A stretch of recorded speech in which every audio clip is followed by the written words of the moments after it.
Hi everybody, this is Dr. Irfan again. In this video, we're going to talk about how to apply ARDL model in RStudio and how we can uh, and why we should run this model on our data. So let's have a look. So I'm just trying to delete everything from here just to start you from the beginning.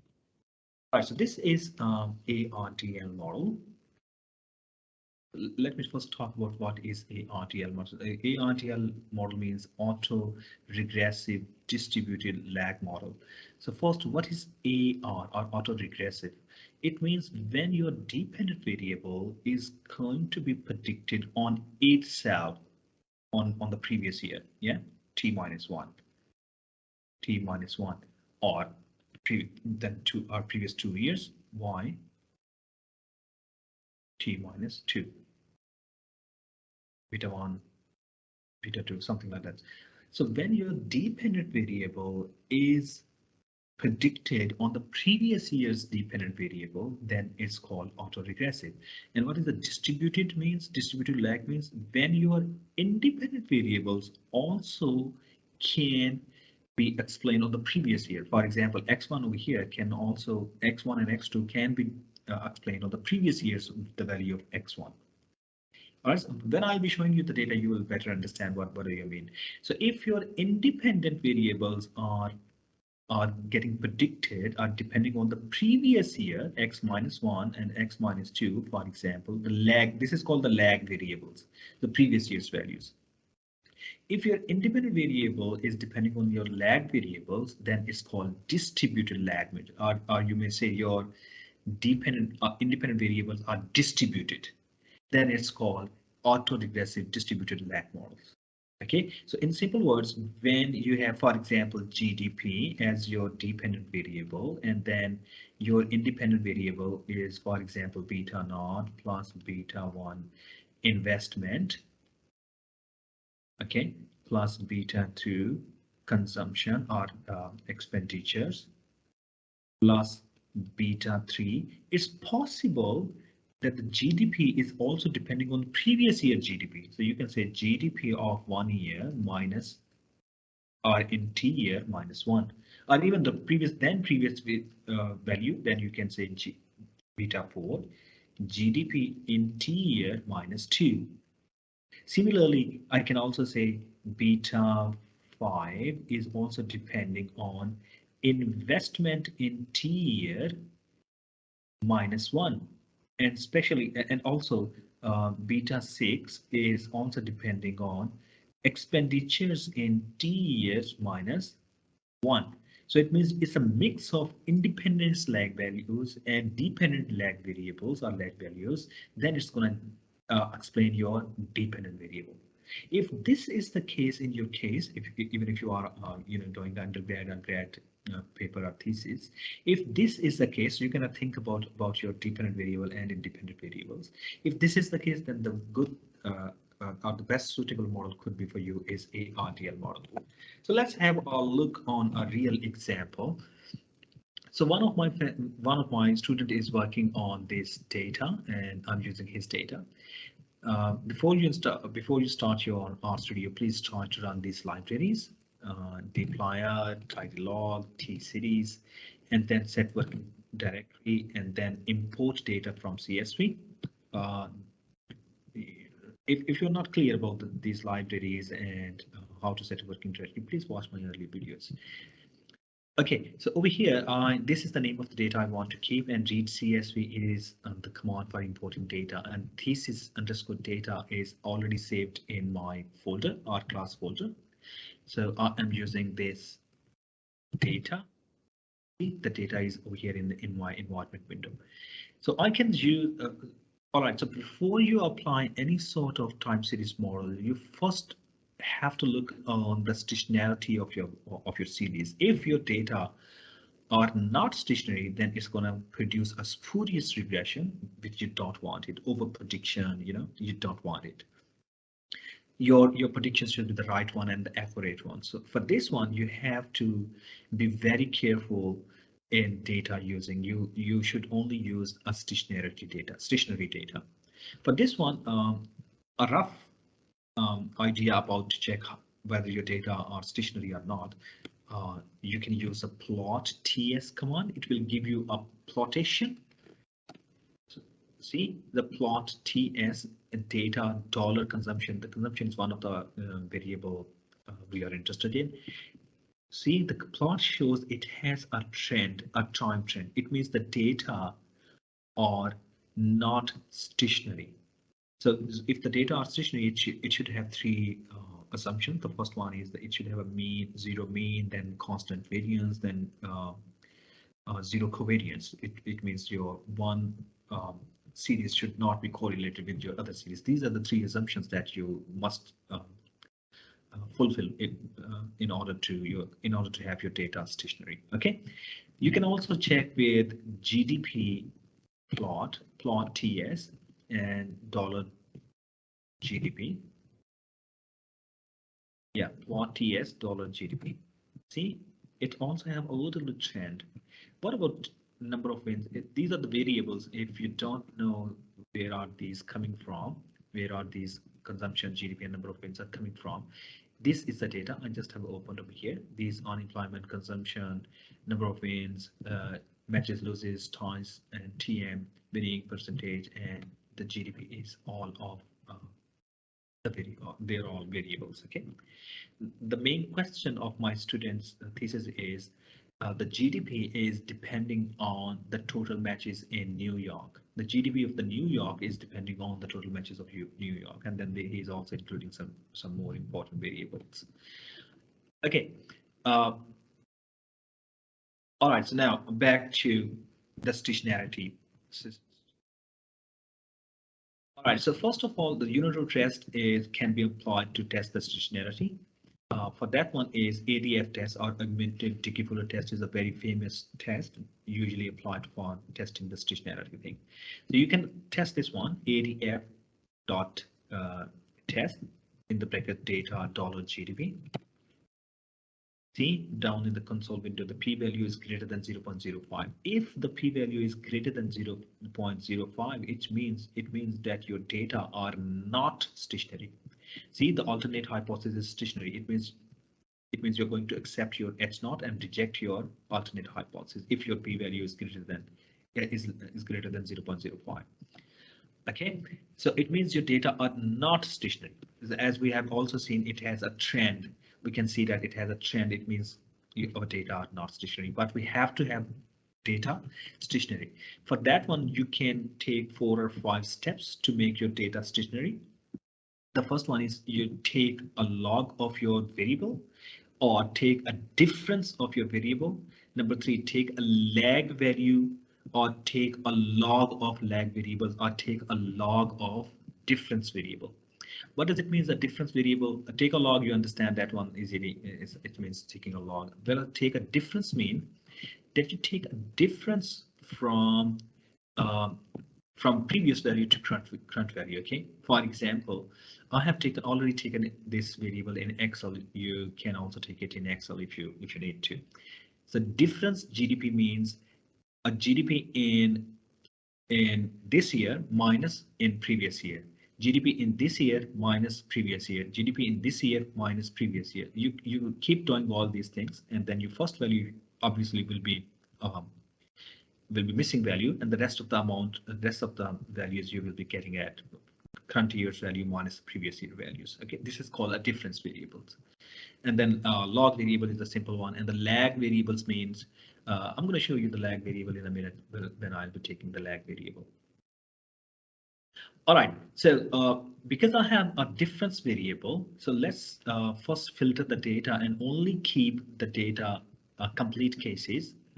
I don't want to take this the first value, because if I take the first value, it shows the missing value, and then if the values are missing, then my ADF test will not be run. Okay.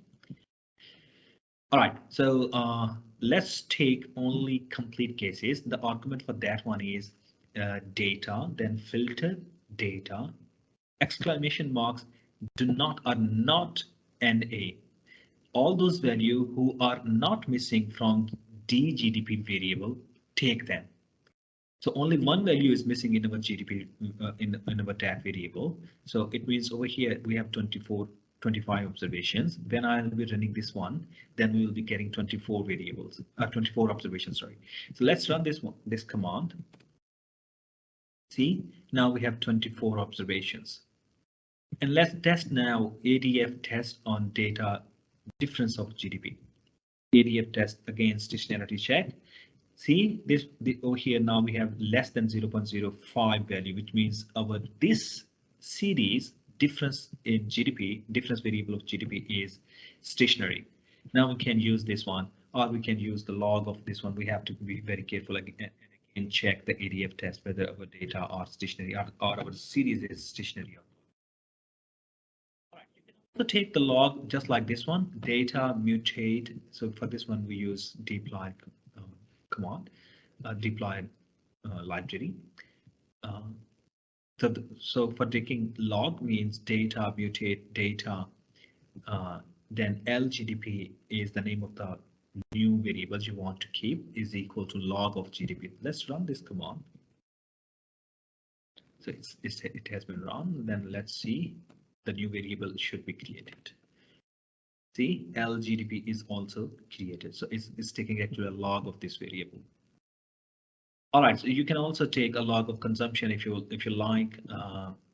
Let's take L consumption means log of consumption, and also take a lag variable.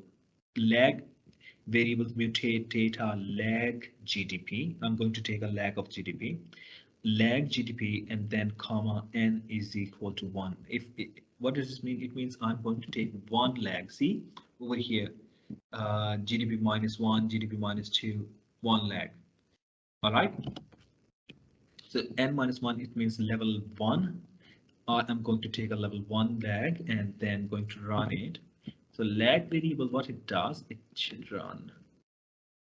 Lag variable is over here. So lag variable of GDP means this is the GDP 11,646, and then it -1. -1 means previous year GDP. So this year in 1997 or 1998 GDP is now 1999 GDP. 2000 GDP is now 2001 GDP. 2001 GDP is now 2002 GDP. Remember now what's going on is giving you a lag variable. -1, -1, -1, -1. That's called a lag variable. Sorry, this is a GDP. See, a lag variable. Okay, so GDP in 1997, 1998, the GDP is 1998 now. GDP in 2000 is in 2001. GDP in 2002, it's in 2003, and so on. Again, so this is what we have created over here. But fortunately and interestingly, you do not need to create now the lag variables for X and lag variable of Y. The new package that's called, you can check later on if you like. The new package that is called dlagm it can automatically create the lag for your dependent variable and independent variable. All right, so this is the ARDL model. Install this package dlagm and then run library dlagm, and then model is the name of the model I want to save my results in. ARDLN formula is log of GDP is dependent on unemployment, consumption, or you can say consumption. For example, I have created this one. L consumption, number of wins, and total matches. These are the 4-5 variables I'm going to take. Then data should be data frame data. This is already a data frame data, but if it is not, then you can just mention over here that data is data frame. And then remember this one, this is very important. Don't forget to put comma at the last and then data frame, then P into Q, and P is equal to 2 and Q is equal to 2. So back to this our whiteboard. So when I'm talking to P, it means I'm talking about a lag variable of my independent variable, not dependent variables. P2 means I am going to create 2 lags of every independent variable. I repeat, this P2 means I am going to create 2 lags of my every independent variable. While Q,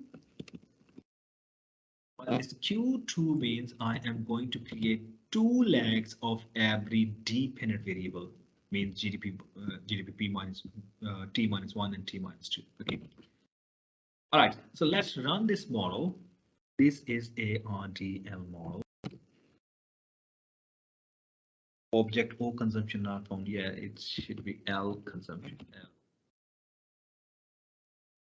Let's run this. See, it's run. And let's have a look on the summary of this model. Yeah, this is the result. Unemployment T is negatively associated with the GDP, which means T means in the current year. Unemployment 1 means with lag 1. Unemployment 2 means with lag 2. Similarly, lag 1, lag 2. T is the current year. Then GDP. See, this is y1 and yt minus 1, yt minus 2, lag 1 and lag 2 of our dependent variable. So none of the variable is significant. That's that you could be worried about it, but you shouldn't. Let's play more with it. So now the important thing is we might don't want everyone's lag that should be run at level 2. For example, we might not want to run for unemployment lag 2, but we want lag only one lag for this one. So I'm going to write it like the rem p. P means again independent lag variables. Rem dot p is equal to the list and then in the bracket unemployment, my first variable, then is equal to put C. I am saying that I do not want its second leg, but I do want its first leg or zero leg or first leg. Number of wins, I do not want maybe second leg only, but first leg I want. But possibly it's not dependent on even any legs. I can remove this both leg 1 and 2 leg. For all right, so once you set this one, and how about TM? Do you want to take 2 TM, 2 legs of TM? So you can write it over here. For example, I don't want TM is equal to E. I don't want a second leg of this TM variable. Okay, so let's run this command, and then it should be up there. It should be up there. See, RMP is over there. Then RAMQ means that what leg you want to just remove from your model. I want to remove a second leg from Q. Just going to run this one as well. So RAMQ is also there. So now remove is equal to the list PRAM, the one you have created up there, and comma P RAM Q. P is equal to RAM P and Q is equal to RAM Q. Right, so now you should be able to see this remove should be created over there. So now the model second. So second model ARDL is the same unemployment, and then it was L consumption, number of wins plus EN, comma data frame P2 Q2, and let's run this one.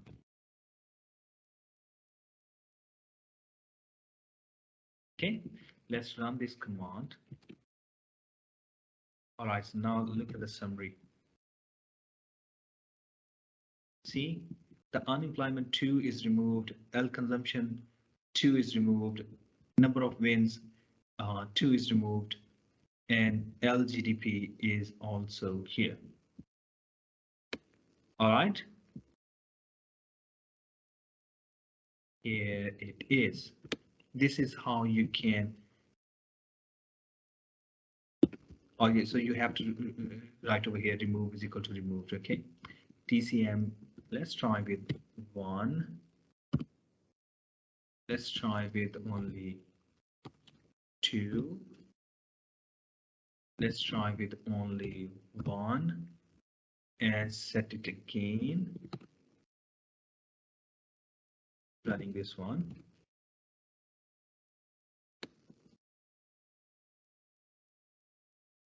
Here we go. So we got some variables now significant. The first one is now this one. This is intercept. We have nothing to do with this one. This is a little bit significant now. Dot means significant at level. At level 10%, yeah. At level 1, it means 10%, yeah. So you can play with it again and again to check to control your lag values to your dependent lag values and independent lag values. Right, so keep playing with it, and then you will be getting, I hope, a better results. This is the easiest way, by the way, applying ARDL model in RStudio. So this is the total code without remove function and with remove function. All right, thank you very much. Hope you enjoyed this video.